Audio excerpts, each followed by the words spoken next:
This is Wave News, your Decision 2024 headquarters. Well, as of right now, we still have 30 minutes till the polls close in Jefferson County. And that's after numerous software issues at a number of locations this morning. Those issues caused major delays in carrying over into the courts this afternoon. The hope is to extend poll times until 8 p.m.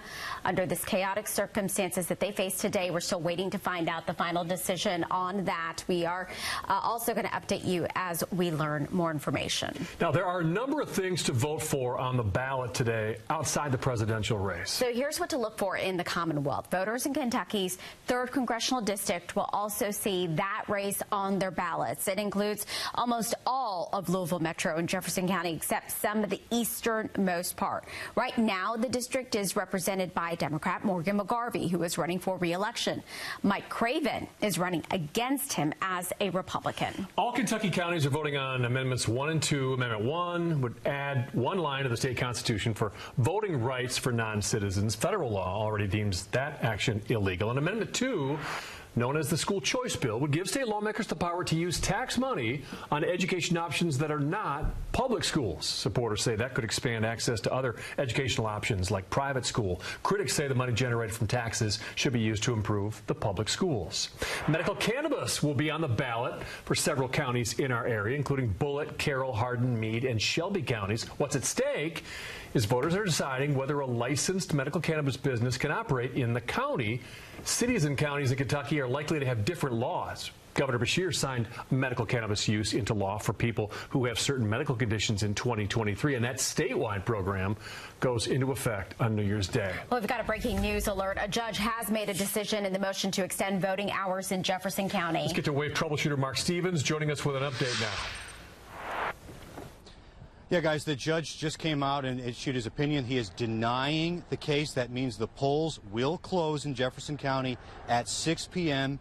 as scheduled, like it's been. Now, he did stress anybody who is in line at that polling location by 6 o'clock will be able to vote. However, the judge, I was trying to quickly read his order, said that the Democrats' complaint wasn't specific enough. They said at most there were a dozen sites, perhaps across the county, that were plagued by these issues. And he said that the Democrats requesting that the entire county stay open an extra 2 hours. These polling places, he said, was totally disproportional to the problem that they were able to say. Again, to reiterate, the judge denied the request to have the polls stay open or extend until 8 p.m. The Jefferson County polls will close at 6 p.m.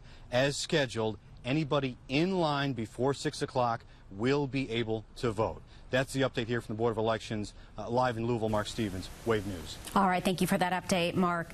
With Indiana Governor Eric Holcomb's term ending, 3 candidates are on the ballot to take over his role. Republican Mike Braun, Democrat Jennifer McCormick, and Libertarian Donald Rainwater. They are all on the ballot. Republican Mike Braun decided to step away from his seat as a U.S. Senator to run for governor, so his current seat in Congress is up for grabs. Republican Representative Jim Banks, Democrat Dr. Valerie McRae, and Libertarian Andrew Horning have been campaigning to succeed him. Vice President Harris and former President Trump spent their last full day of the presidential campaign in Pennsylvania, and today both camps are hosting watch parties.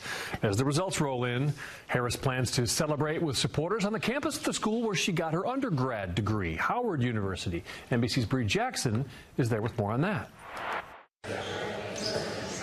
The day is finally here for Americans to weigh in on the presidential race. We have the right to vote, and that's why I came with my daughter to vote and to show her how important it is to vote. I've been looking forward to this, and I'm looking forward to it being over. After launching her campaign just 3.5 months ago, I accept your nomination. Vice President Harris made her final pitch to voters.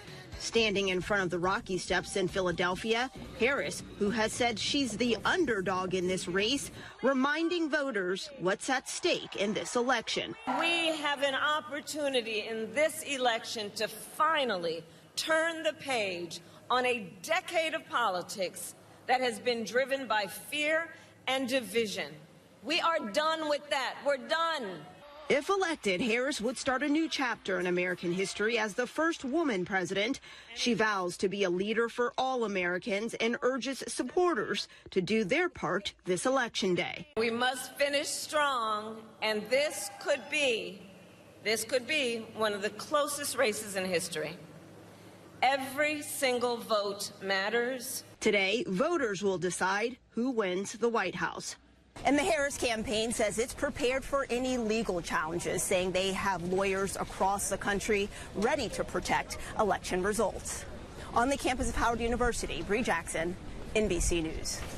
Former President Trump is in Florida today after a final day of barnstorming battleground states on Monday. He hosted his last campaign rally in the early morning hours on Election Day in Michigan. The former president voted in Florida and plans to join supporters at an election party tonight. NBC's Alice Barr is in West Palm Beach with the story. Former President Trump casting his ballot today in Palm Beach, Florida, alongside his wife, Melania. I feel very confident. A closing act of 9 years of near nonstop campaigning. We have a great country, but we have a country that's in trouble. Capped by a final rally in Grand Rapids, Michigan last night. My last rally, can you believe it? The rallies, these big, beautiful rallies. The former president visiting campaign staff before watching results come in at Mar-a-Lago.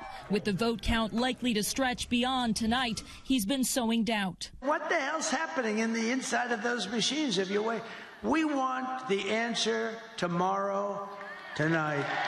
Though today acknowledging he may not declare victory tonight as he did on election night in 2020 before all the votes were counted. Could you see a world where you don't declare victory tonight? Yeah, I mean, I'm hearing the same things that you're hearing. I'm hearing states where I'm up by a lot, but they won't have a final number for a long time. Later adding, if I lose an election, if it's a fair election, I'd be the first one to acknowledge it. And I think so far, I think it's been fair. Voters now having their say as the nominees and the nation wait for results. In West Palm Beach, Florida, Alice Barr, NBC News. We're going to give you updates as often as we can throughout the night, but if you want to stay up to date on the latest results, use this QR code. Our website has complete election coverage, everything you need to know all night.